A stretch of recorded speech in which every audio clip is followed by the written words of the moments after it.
Hello and welcome to this edition of the museum.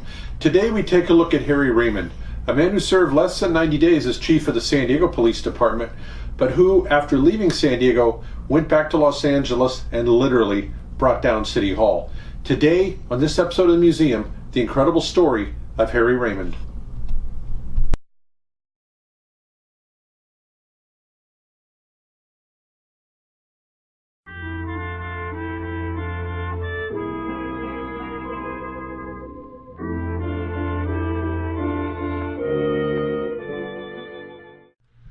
When Robert Newsom resigned as chief of police after less than a year in office, competition for his job came down between two men, San Diego Fire Chief Louis Almgren and Los Angeles Detective Harry Raymond. Almgren had served as a fire chief since 1909 and had experience in local city hall politics. He tried to use that to his advantage with the local power brokers, but a career fireman running a police agency wouldn't be a natural fit. With 25 years of experience in law enforcement, including bureau chief for the Los Angeles County District Attorney's Office and chief of police in the now defunct Venice Police Department, it seemed Harry Raymond would be the ideal candidate. However, there are rumors of an underworld connection. San Diego Councilman Harry Warburton was one of the 4 council members who traveled to Los Angeles to investigate those claims. He later publicly proclaimed the rumors were just that, rumors. When Warburton secured the support of 3 other council members, Harry Raymond was a shoo-in for the chief's job, even though the mayor publicly stated his choice was SDPD Detective Lieutenant John T. Peterson. Peterson had served as acting chief from June 1932 until August of the same year and was well regarded amongst the rank and file. Shortly after the June 5, 1933 5-2 vote that confirmed Raymond as the new chief of police, he took up residence in the swanky U.S. Grant Hotel downtown. His salary was $300 per month. One of his first battles would be trying to get a grip on the political influence that, despite a new charter making it illegal, was still attempting to run the police department. The outside tampering was not something readily disclosed to Raymond when he applied for the chief's job, and he would have been foolish to think he could have changed it.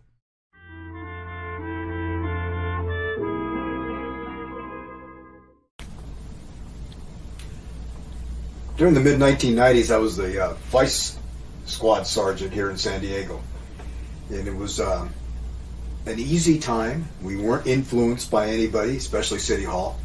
We were out there enforcing the laws that had been placed for us to do. Oh, that would have been a real treat for a guy like Harry Raymond. Even though liquor was illegal due to prohibition, he was downtown enforcing liquor laws. Now, you would think, and certainly in the world you just described, that would be what you would expect a policeman to do.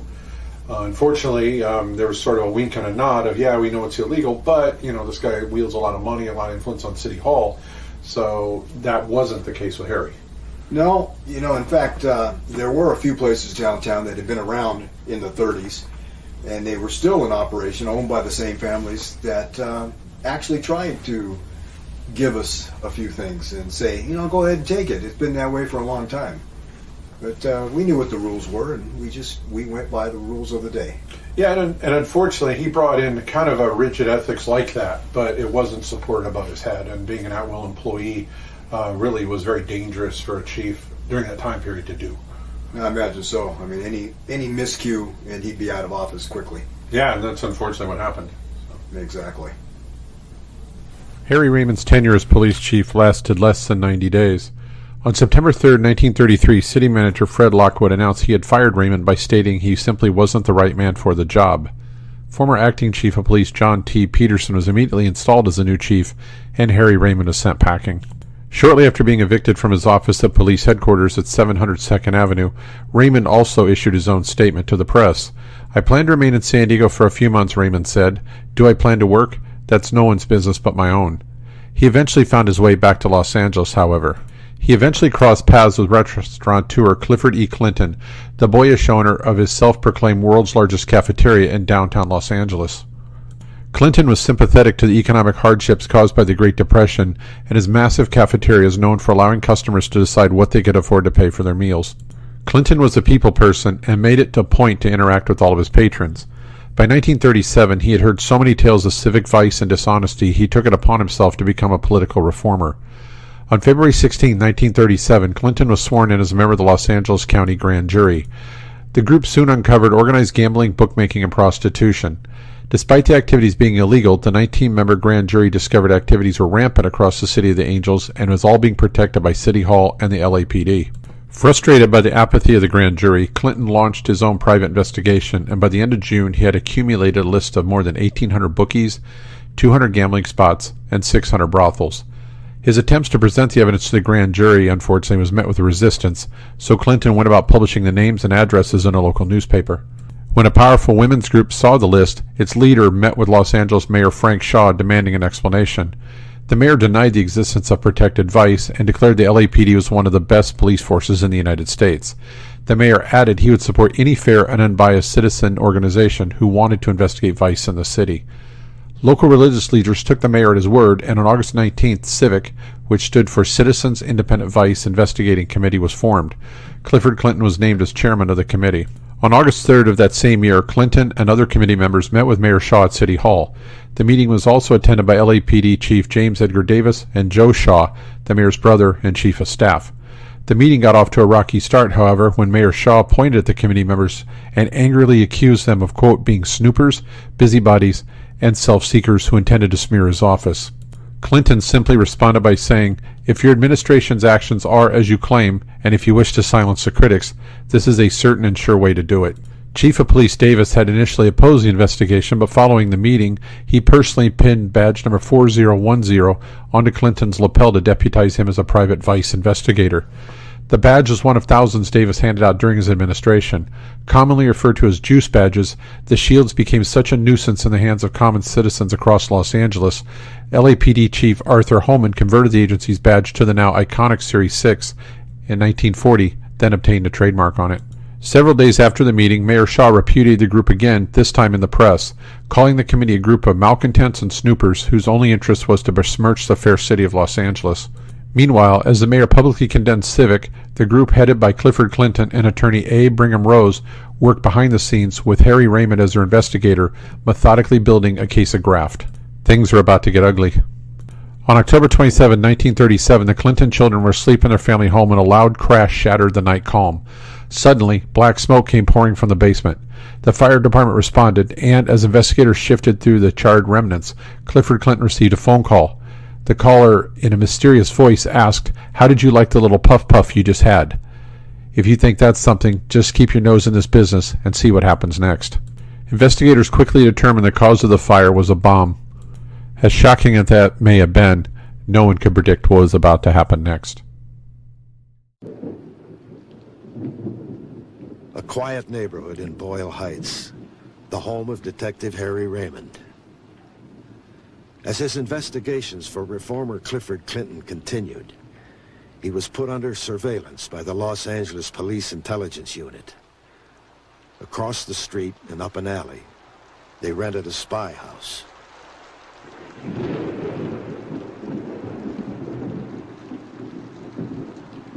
Looking out this very window, Earl Kynette, the head of the unit, could keep tabs on Raymond, and with a phone tap, listen in on his calls probing City Hall. January 14th, 1938.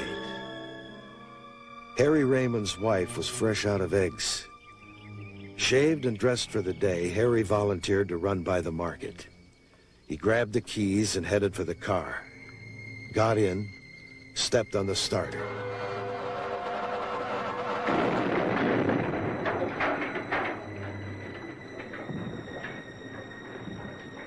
The explosion was heard for miles around. For blocks in all directions, windows were smashed. Authorities raced to the scene, as did reformer Clifford Clinton. Harry Raymond proved as tough as fictional Philip Marlowe.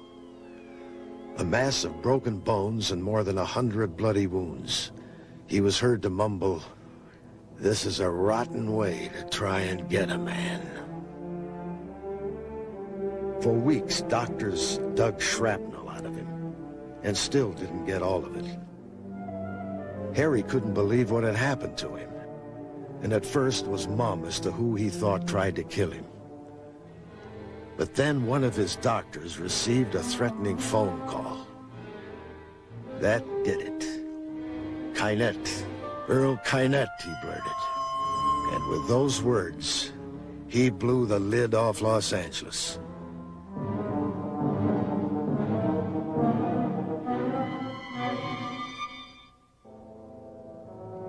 The trial was sensational.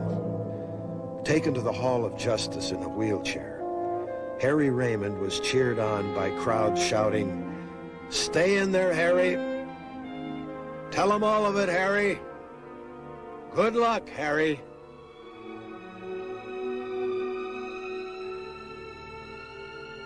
The courtroom is abandoned now, but in 1938 it was packed and hushed as Harry Raymond testified about City Hall payoffs, bribes, bagmen, and a near-fatal attempt to cool him off.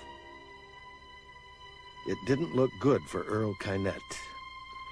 In desperation, he attempted to impress the jury by improving his appearance with glasses and a mustache. It didn't work. The evidence mounted. He was even identified as the buyer of the bomb's detonating wire. In the final days of the trial, Police Chief James Davis took the stand, couldn't get his story straight, and dug Kynette in even further. People against Early Kynette and others. Are the defendants ready for sentence at this time? Defendants are ready, Your Honor. The verdict went out over the airwaves. Will the defendants arise, please? Whereas you, Early Kynette, have been duly found guilty by a jury in this court of the crime of attempted murder, it is therefore ordered, adjudged, and decreed that you be punished by imprisonment in the state prison at San Quentin. He got 10 years to life, and the trial exposed a city hall rife with corruption. Reformers and newspapers clamored for a special election to recall the Mayor Shaw administration. It had become too blatant. And newspapers don't like the reputation of the City of Angels to be dragged in the dirt and the mire. So Fletcher Barron was elected on the recall. And from that, the walls came tumbling down gradually. Grant Cooper now and then as campaign manager for LA's reform mayor, Fletcher Barron. He threw the rascals out because, by God, he threw them out like a bouncer does. You see him in the movies. Barron's takeover was truly remarkable. For the first time in American history, the mayor of a major city and all his cronies were run out The of aftermath office. of LA's biggest scandal would reshape the political landscape of Los Angeles forever. By the time Harry Raymond finished spilling his secrets, Mayor Frank Shaw was recalled from office and Police Chief James Edgar Davis was fired. 10 members of the LAPD went to jail for their role in the bombing. The most prominent, 38-year-old Earl Kynette, a 15-year veteran with a once bright future in the LAPD, including sending 4-time murderer Rattlesnake James to the gallows at San Quentin. Kynette would languish behind bars until 1952. While incarcerated, Kynette studied pharmacy and would ultimately put those skills to use toward making a living in rural Tuolumne County, east of Modesto. He died in 1971. Meanwhile, World War II shifted the public's attention from Los Angeles City Hall to the international stage. By the time the war had ended, Harry Raymond, the once scrappy former police chief hailed as a civic hero, had failed into obscurity. By the late 1950s, he was back in San Diego. However, he was a broken man. In July of 1956, Harry was arrested for drunk in public by officers of the very department he once commanded. Neither of the policemen who brought him in that day had any idea who he was. The world had changed a lot by the time Harry Raymond died on April 1st, 1957. Less than 19 years after he literally brought Los Angeles to its knees, the San Diego Police Department had been stabilized, free of City Hall politics, and 10 years into the tenure of Chief Adam Elmer Jansen. To the north, the LAPD was on a similar but more high-profile path. When Chief William Parker took office as Chief of Police in 1950, he began cleaning house. Dozens of officers were fired for corruption before Parker then turned to Hollywood, primarily with producer Jack Webb, in an attempt to brand his department as the most recognizable police agency in the world. Meanwhile, San Diego wasn't far behind. In 1959, the TV show Manhunt was filmed on location in San Diego. Like Dragnet, it featured professional, clean-cut police officers who always got their man. 78 episodes were filmed, many on location around the city, before the show finally left the air in 1961.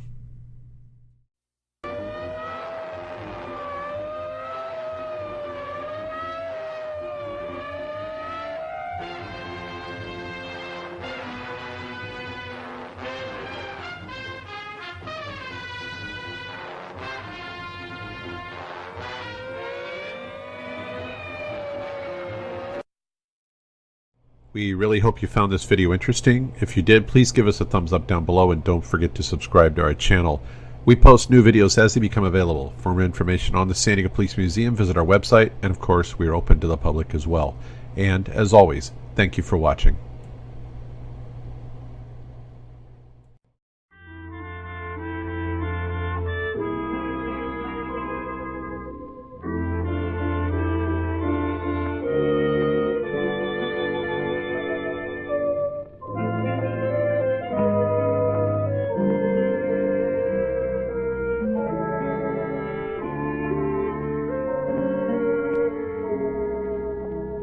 Once I tried to capture the rapture of an eye, silly dreams I knew would disappear. But it seems they left a souvenir, one refrain eternal.